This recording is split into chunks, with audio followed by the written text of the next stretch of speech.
হলে আমি ফ্রিজটা উঠেছিলাম। ফ্রিজ উঠানোর পরে দেখতেছি মা ফ্রিজের মুখ বাঁধা।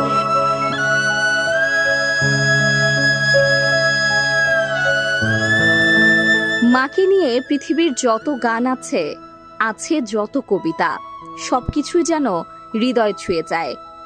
আর মাই যেন হৃদয়ের মণিকোঠায়। মা মাতৃজননী কিংবা গর্ভধারিণী, যার পদতলে সন্তানের বেহেশত। সেই মাকেই কিনা হত্যা করে ডিপ ফ্রিজে ভর্তি করে রাখার দুঃসাহস সন্তানের, তাও আবার বাংলাদেশে। দেশটা কি সত্যিই রসাতলে গেল? সম্প্রতি এই ঘটনা চাউর হলে বিক্ষোভে ফেটে পড়ে গোটা বাংলাদেশ। মমতাময়ী মায়ের সাথে ন্যাক্কারজনক এমন ঘটনার বিচারও প্রত্যাশা করে। সম্প্রতি বগুড়ার দুপচাচিয়ায় বাড়ির ডিপ ফ্রিজ থেকে লাশ উদ্ধার করা নারীকে তার ছেলেই হত্যা করেছে বলে জানিয়েছে র্যাব। র্যাবের দাবি, হাত খরচের টাকা এবং প্রেমের সম্পর্ক নিয়ে মনোমালিন্যের জেরেই মাকে হত্যার পর লাশ ডিপ ফ্রিজে বন্দি করে ছেলেটি। হায়রে, পশুরও যে মাতৃপ্রেম আছে। মানুষ কি তবে এতটাই পশু? তাও আবার বাংলাদেশের এক তরুণ, যে কিনা সরব ছিল কোটা সংস্কার আন্দোলনেও। বোধ হয় না জীবনের ফাঁক ফোকরে নতুন সমীকরণে পাল্টে যায় এই রহস্যময় ঘটনার প্রেক্ষাপট। ঘটনা মোড় নেয় নতুন চাঞ্চল্যে।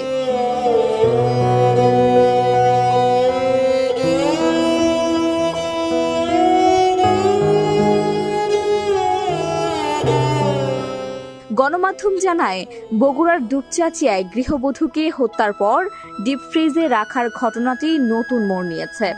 পুলিশ বলছে, নিহতের ছেলে নয়, বাড়ির ভাড়াটিয়াই এই হত্যাকাণ্ড ঘটিয়েছেন। এই ঘটনায় ৩ জনকে গ্রেফতার করা হয়েছে।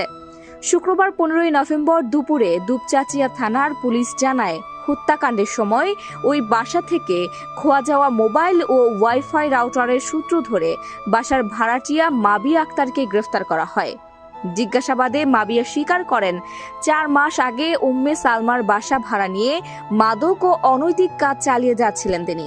বিষয়টি টের পেলে বাসা ছাড়ার নির্দেশ দেন উম্মে সালমা। ভাড়ার পাওনা টাকা সহ বিভিন্ন ইস্যুতে ক্ষুব্ধ হন মাবিয়া। এর জেরে ২ সহযোগী মুসলিম ও সুমন চন্দ্র সরকারকে নিয়ে হত্যার পর মরদেহ ফ্রিজে রেখে বেরিয়ে যান তারা।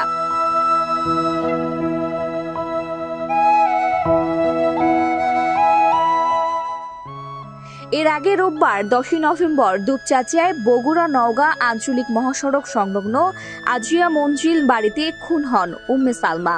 এ ঘটনায় নিহতের ছোট ছেলে সাদ বিন আজিজুরকে গ্রেফতার করা হয়। সে সময় র্যাব জানিয়েছিল, হাত খরচের টাকার জন্য মাকে হত্যা করেছিলেন সাদ। পরে মরদেহ ডিপ ফ্রিজে রেখে দেন। ঘটনা তদন্তের পর সেই ছেলেটির মুক্তির দাবি করেছেন অনেকেই। সত্যি জীবনের ধূম্রজাল ভীষণ অদ্ভুত।